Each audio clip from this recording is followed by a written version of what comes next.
हर generation की अपनी खूबियाँ और ख़ामियाँ होती हैं। 90s एरा जनरेशन से हमने सीखा बड़ों का अदब करना, इज़्ज़त देना, सब्र करना और ख़ानदानी रिश्तों को संभालना या निभाना। इसी तरह जेन ज़ी के एरा से हमें बहुत कुछ सीखने को मिलता है।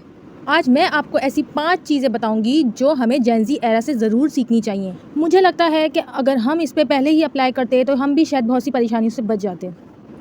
तो जी हाँ, मैं हूँ आपकी प्यारी जेन ज़ी बहन जी। बहन जी इसलिए क्योंकि मैं 90s एरा की हूँ, और जेन ज़ी इसलिए क्योंकि मेरे बच्चे जेन ज़ी हैं और मैं ये एरा भी इंजॉय कर रही हूँ अपने जेन ज़ी बच्चों के साथ मिल के। तो मौसम इतना खुशगवार था, सुबह हो चुकी है, मैं अपने जेन ज़ी बच्चों के साथ मिल के नाश्ता कर रही हूँ।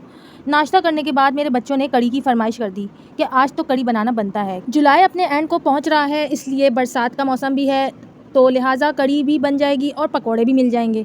तो इसलिए मैंने आज कढ़ी बना ली। मेरे बच्चे पकौड़े अलहदा से भी केचप के साथ खाते हैं और उसके बाद कढ़ी में भी इंजॉय करते हैं। तो आज का हमारा टॉपिक है कि हम अपने जेन ज़ी बच्चों से वो कौन सी 5 ऐसी अच्छी आदतें हैं जो हम भी अडॉप्ट करें तो हमारी लाइफ भी ईजी हो सकती है और टेंशनें थोड़ी कम हो सकती हैं। सबसे पहली चीज़, नो कहना सीखें।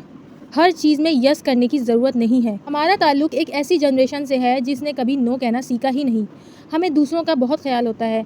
हमें हमारा दिल अंदर से चाहे या ना चाहे, हमारी काम करने की हिम्मत हो या ना हो, हम किसी को नो नहीं कर सकते। अगर हम किसी को नो कर देंगे तो वो नाराज़ हो जाएगा, वो पता नहीं क्या सोचेगा हमारे बारे में। बस यही सोच के हमें नो कहना नहीं आया और यही वजह है कि हमारी आधी लाइफ मेंटली स्ट्रेस में गुजर गई। जेन ज़ीज़ ने ऐसा बिल्कुल नहीं किया। वो बहुत ही रिस्पेक्टफुली अपनी बात को रखते हैं और सामने वाले को ये एक्सप्रेस करते हैं और शो करते हैं कि भाई ये चीज़ हमें नहीं करनी है, इससे हमें हर्ट होता है। अगर वो किसी चीज़ में कंफर्टेबल नहीं है तो वो नो कर देते हैं। तो जी हाँ, नो करना सीखिए, अपने लिए सीखें। पूरी ज़िंदगी यस करते करते हमें कोई मेडल नहीं मिले, ना ही हमें कोई अप्रिसिएशन मिली, ना ही कोई रिवॉर्ड मिला। तो रिस्पेक्टफुली सामने वाले को अपनी बात समझा के नो कर देना चाहिए। यहाँ मेरे कढ़ी पकौड़े बनके तैयार हो चुके हैं, तो मेरे बच्चे अब पकौड़ों पे हाथ साफ़ कर रहे हैं। दूसरी आदत जो हमें जेन ज़ी से अडॉप्ट करनी चाहिए वो है अपने मेंटल हेल्थ की हिफाजत करना।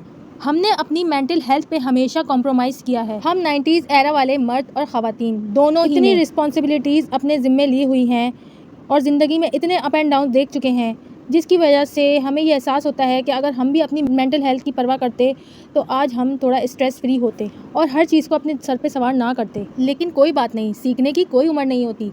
अब ज़िंदगी ने और हमारे जेन ज़ीज़ ने ये तो सिखा दिया कि अपनी मेंटल हेल्थ कितनी स्ट्रांग होनी चाहिए। काश कि हम वक्त पे डिसीजन लेते और हम भी थोड़े बिंदास होते। कोई बात नहीं, अब समझ में आ चुका है, टेंशन लेने का नहीं, टेंशन देने का। नेक्स्ट अच्छी चीज़ जो मुझे इन जेन ज़ीज़ में लगती है वो है स्ट्रेट फॉरवर्ड होना, यानी इनका सेल्फ कॉन्फिडेंस। क्योंकि हमें बहुत ही अदब और आदाब के दायरे में रह के बिल्डअप किया गया है, इसलिए हमें अपनी बात कहने में थोड़ी शर्म आती है या फिर हमारा कॉन्फिडेंस लो हो जाता है और हम अपनी बात नहीं कह पाते।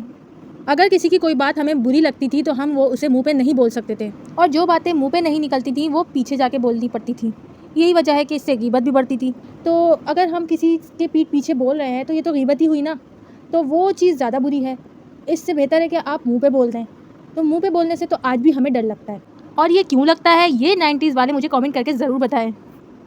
तो ये जेन ज़ी जो है ये इस तरह से राइट हुए हैं कि ये मुँह पे बात कर देते हैं और वहीं ख़त्म कर देते हैं, बाद में जाके उसका दोबारा जिक्र भी नहीं करते और वो भूल भी जाते हैं। तो ये एक पॉजिटिव चीज़ है जिसे हमें भी निहायत अदब के साथ दूसरों तक पहुंचानी चाहिए और अपनी बात को दिल में रखने के बजाय सामने लोगों को बोल देनी चाहिए। बुरा लगे या भला लगे, गीबत करने से तो बच ही जाएंगे और हमारा सेल्फ कॉन्फिडेंस भी बढ़ेगा जो शर्मा हुजूरी में कहीं ख़त्म हो चुका है। चौथी चीज़ जो आती है वो बैलेंस करना है। अपने काम को बैलेंस करना, अपने लाइफ को बैलेंस करना और अपने रिश्तों को बैलेंस करना। हम 90s वाले ज़्यादातर जॉइंट फैमिली सिस्टम से बिलोंग करते हैं, इसलिए रिश्तों में बैलेंस करना हमारे लिए कितना ही डिफ़िकल्ट होता है ये तो आप सबको पता ही है। अपने बच्चों को और अपनी फैमिली और अपने माँ बाप को प्रायोरिटी ज़रूर दें। इसके अलावा बाकी रिश्तों को सिर्फ उतना ही टाइम दें जितना इस्लाम ने हमें बोला है, क्योंकि बाद में इन द एंड कोई हमें रिवार्ड नहीं मिलने वाला, कोई मेडल नहीं मिलने वाले, कोई अप्रिसिएशन भी नहीं मिलने वाली। लिहाजा अपने बच्चों पर फोकस करें और अपने हस्बैंड पे। आखिरी बात जो मुझे जेन ज़ीज़ की बहुत इंस्पायर करती है वो अपने करियर पर फोकस्ड हैं। लड़का हो या लड़की, उनके कुछ गोल्स हैं, कुछ एम्स हैं, उन्हें कुछ बनना है। हमारे एरा में इंटर ग्रेजुएशन के बाद लड़कियों की शादियों की फ़िक्र हो जाती थी और यही वजह है कि हम अपने करियर पर फोकस नहीं कर पाए और ना ही हम इंडिपेंडेंट बन पाए। शादी कोई फेरी लैंड नहीं है, ये एक फुल कंप्लीट ज़िम्मेदारी का नाम है। तो तो मैं आजकल की बच्चियों को यही कहूँगी कि अपनी फोकस करें अपने करियर पे, अपने आप को इंडिपेंडेंट बनाएं। शादी तो ज़रूर करें, वो तो करनी ही करनी है, लेकिन उससे पहले अपने आप को इंडिपेंडेंट ज़रूर बनाएं। हम भी अपने करियर पे फोकस करते तो आज इंडिपेंडेंट होते। उस दौर में जिन्होंने अपने करियर पर फोकस किया और आज वो किसी मुकाम पर मौजूद हैं, तो मैं उनको अप्रिशिएट ज़रूर करूँगी। तो जी हाँ, ये हैं वो 5 बातें जिन्हें अप्लाई करके आप अपनी ज़िंदगी को पुरसुकून बना सकते हैं। ज़िंदगी सबको एक ही बार मिलती है, इसलिए इस खूबसूरत ज़िंदगी का ख्याल करें, अपनी सेहत का ख्याल करें, अपनी मेंटल हेल्थ का ख्याल करें। अब दूसरों को खुश करने के बजाय अपनी खुशी को प्रायोरिटी ज़रूर दें। मुझे कमेंट करके ज़रूर बताएं, क्या ये 5 चीज़ें वाकई अब हमारे लिए ज़रूरी हो गई हैं अडॉप्ट करना? क्या इन चीज़ों से ज़िंदगी वाकई में आसान हो जाएगी? क्या अपने लिए सोचना सेल्फिश बना कहलाएगा? मुझे कमेंट करके ज़रूर बताएं। वीडियो पसंद आ रही है तो सब्सक्राइब करें, लाइक करें, कमेंट करें, शेयर करें। Okay bye.